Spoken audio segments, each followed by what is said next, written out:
Welcome everyone to this presentation on Discovering Scottish Records, Scotland 101. If your Scottish research is just beginning, I have some tips to help you along the way. Now, I'm sure that we all know that when starting our research in a new country, we first learn a little about that country. Scotland has its own unique identity, its own history, culture and law. Researching in Scotland is not the same as researching in England or Wales or Ireland. So to get started, it's really good if you can know the county in which your ancestors lived. If you know the name of the parish, that's even better, because many records are based on the parish. The parish was the fundamental administrative and record-keeping organisation. So knowing the parish name is very helpful. You should know where it is in relation to other parishes, who had responsibility for the records, and a little about the surrounding land formations. Now, in terms of the counties, the county structure changed in 1974 and again in 1996. So there may be 3 sets of maps you'll need in your research. Most of us, however, will use the pre-1974 county names. One of the best resources for parish maps is the Phillimore Atlas and Index of Parish Registers, the 3rd edition by Cecil Humphrey Smith. The book covers England and Wales as well as Scotland. The index lists the parishes with grid references to the county names. This map shows the Lothians and South East Lowlands. If you can't find your ancestor in one parish, check the adjoining ones. And wonderfully, you can find this book on ancestry. So where do you begin to look for Scottish records? Now, these are the main archives, repositories, etc., where you would begin your search. There are many more than this, of course. The National Library of Scotland specialises in collections focused on Scotland's knowledge, history and culture. Scotland's People is an essential starting point, and the website is maintained by the National Records of Scotland. Scotland's Places draws from 3 national resources: the National Records of Scotland, the National Library of Scotland, and Historic Environment Scotland, which creates and manages records relating to Scotland's architecture and archaeology. The Mitchell Library is a substantial library in Glasgow with many online records, and it holds the Glasgow City Archives and special collections. As a country within the United Kingdom, many Scottish records are also held in the National Archives in London. Don't forget other places to search: the always wonderful newspapers, the fabulous Scottish indexes, the statistical accounts of Scotland, and the many family history societies. Now, some of the other websites which hold Scottish collections are the following. Find My Past, Ancestry, My Heritage and The Genealogist are all subscription sites. Family Search, Free Reg, Scottish Indexes and Scan are free sites. But the main site for researching Scottish ancestors is Scotland's People. A site, as I said, is hosted by the National Records of Scotland. It isn't a subscription site, but you do need to register to use the site, and if you want to see the actual images, you'll need to buy credits to view them. This is the only site where you will find the actual images for civil registration, baptism and so on. Other sites have transcriptions only. Now, on the home page, you can see that I'm logged in and I have 84 credits in my account. I can also begin searching the records or do an advanced search. Be sure to make use of the excellent guides on Scotland's People. They also give links to additional resources. So these are the record sets on Scotland's People. The first set are all indexed by personal name. That's the statutory registers, that is for civil registration in the main, census, returns, the church registers, the valuation rolls, some legal records, predominantly wills, and poor relief and migration. The Kirk Session records are another important collection, but they're not indexed by name, but are searchable by place. And lastly, there are special categories which include photographs and illustrations and maps and plans. Selecting Search Our Records gives these options, so you can choose the Advanced People Search, which is also available on the home screen. Selecting Advanced Search gives you these options, so let's have a look at the statutory registers. So these are the types that you can look for under statutory registers. Births, deaths and marriages begin on the 1st of January 1855 for civil registration, and that is when the compulsory registration was introduced, unlike England, which was in 1837. Divorces begin from the 1st of May 1984, civil partnerships from 2005, and the dissolution of a civil partnership is registered from 2007. Now be aware that for some of these records there won't be an image due to privacy, but certificates can be ordered. Now, Scotland may have been slower to civil registration, but it certainly made up for it in the wealth of information provided, unlike English registrations. Here's an example of a civil registration for a birth in 1872. It gives the name of the child, date, time and place of birth, the names of the parents, including the maiden surname for the mother and the father's occupation, and the date of the marriage. The informant's name is given and when the registration took place. Now, Archibald, the father, got the year and month correct for his marriage, but not the day, which was really the 29th of November. The Church of Scotland is Presbyterian, which means that no one person or group within the Church has more influence or say than any other.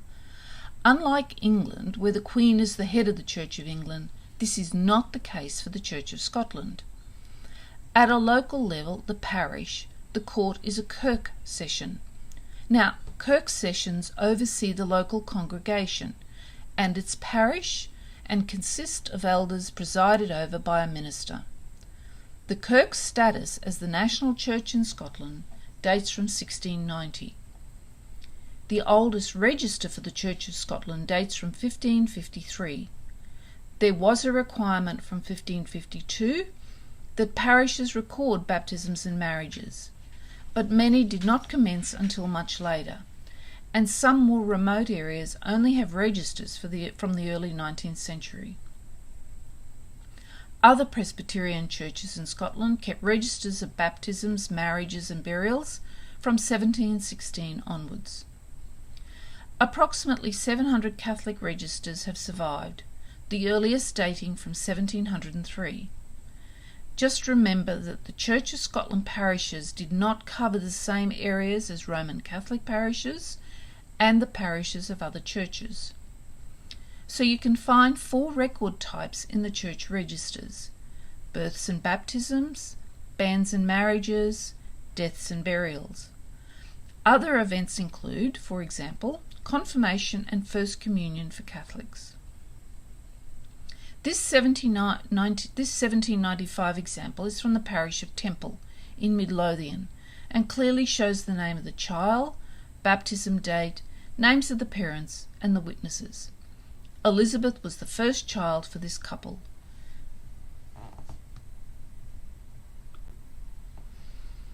Census returns commenced in 1841. There were 4 censuses taken prior to this, in 1801, 1811, 1821 and 1831, but there's little individual information and no names in these earlier records. You can search the National Record of Scotland website for the guide to pre-1841 census records. Also be aware that some of the original 1841 census enumeration books have not survived, and you can find the list of missing records in the Guide for Census Returns. The 1921 census returns are due for release in 2022. Now, most records include the following information: the address of the house or institution, the surname and forename of each person, the relationship to the head of household, except for 1841, of family members, visitors, lodgers and servants, whether single, married or widowed, and the occupation. So here's an example from the 1901 census. Living in the gardener's cottage on the Woodhouse-Lee estate are John and Janet Mitchell. Janet is my great-grandfather's sister. Note the reference on the left at the bottom of the screen. Scotland's People shows the date on the image as 1 January and not the actual date on which the census was taken, so be aware of the dates for each when determining ages and so on. Notice that the column for Gaelic or Gaelic and English is blank.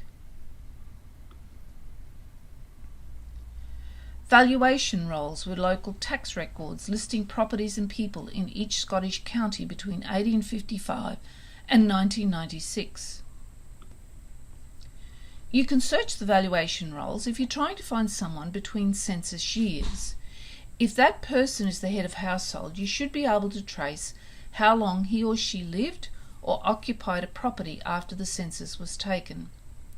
It can also show whether someone owned or rented other property, such as shops or garages. For example, a shopkeeper might own his house but rent a shop. This example is from the 1885 valuation roll and shows John Mitchell, who we saw in the census, a gardener living on the Woodhouse-Lee estate. My second great-grandfather, John Wood, is a little further down the page, living in Boghall Cottage, not shown in the image. Note all of the occupations given for the tenants of Colonel Trotter.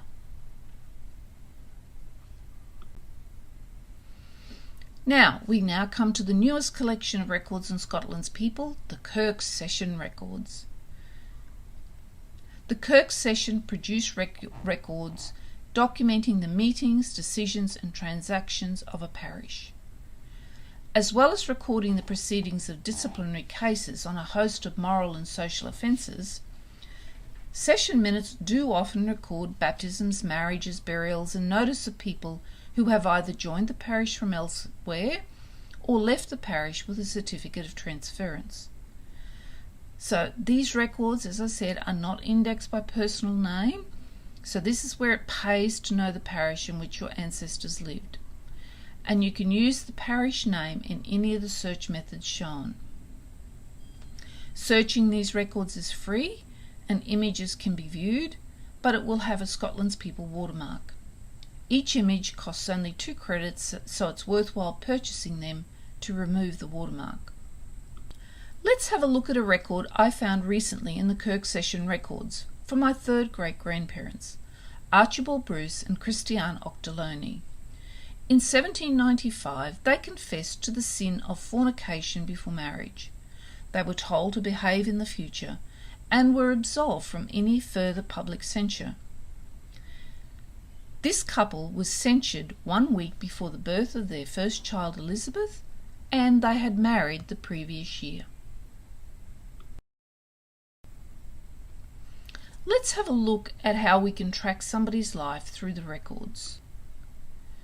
This is my second great-grandfather, John Wood, who was a shepherd in Midlothian.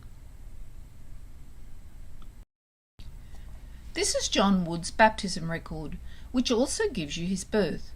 Both his parents are named, his father's occupation, and where they lived at the time. John was born on the 6th of April 1806 and baptised on the 18th of May. His marriage is recorded in both parishes. Helen Bruce, his wife, was in Pennycook and John was in Glencorse. Now, one tip, you do need to look at both records as one may give you more information than the other. So this example you can see on the screen is from Helen's parish of Pennycook and gives John's occupation of ploughman and his residence as Castle Law in the parish of Glencorse. John's entry in the Glencorse parish does not give his occupation, nor where he is resident in the parish. My great-great-grandparents had at least 6 children. My great-grandfather, William Wood, left for India in 1852 and died there in 1884. Wonderfully, his baptism entry also gives his date of birth. This is the 1871 census for John Wood. Living with him is his wife Helen, his daughter Janet Tate, not yet married, his son Walter, who is visiting, my grandfather, John Wood, sent to Scotland from India, and my great-aunt Catherine. Now, I've tracked John Wood across all census records. As you can see, his age did vary, but the place of birth was fairly consistent, as manner is in peoples. Notice that his occupation changes from retired shepherd in 1881 to a general labourer in 1891. William, his son, died in India in 1884 and had probably been sending money to Scotland for the care and upkeep of the children. Without that money following William's death, John may have needed to earn an income again. You would have to wonder what general labouring an 85-year-old man could do. John Wood died at Woodhouse-Lee in 1901. The death certificate gives the name of his parents, the informant, his relationship to the deceased, and the name of John's deceased wife, Helen Bruce. When John Wood died in 1901, newspapers in Scotland and England carried the news because of his advanced age and long service on farms in the Pentlands.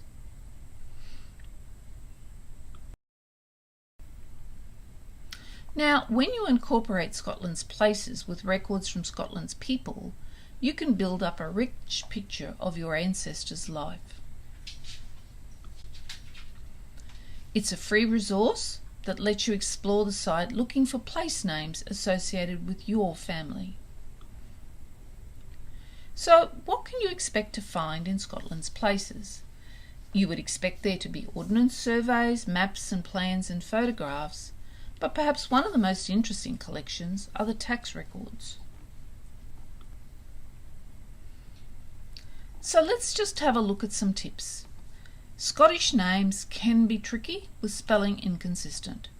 Don't make assumptions, and remember that if your family came from a small fishing village where most people had the same surname, the odds are that they will have the name of their boat tacked onto the surname. So John Smith Mackenzie may really be John Smith, and Mackenzie is the name of the boat. There are so many more records to find, and these are just some of them. Look for references to these on the sites I've highlighted in the handout. Alternatively, Google them. You may hit the jackpot. So this has been a canter through Scotland 101, certainly not a leisurely stroll. Researching your Scottish ancestors can be a challenge. If you are not familiar with the records available in Scotland, it might be frustrating at first. But the more you delve, the more you'll discover, and the more you'll learn about what's available. Happy hunting. Thanks very much for watching, and I look forward to hearing from you.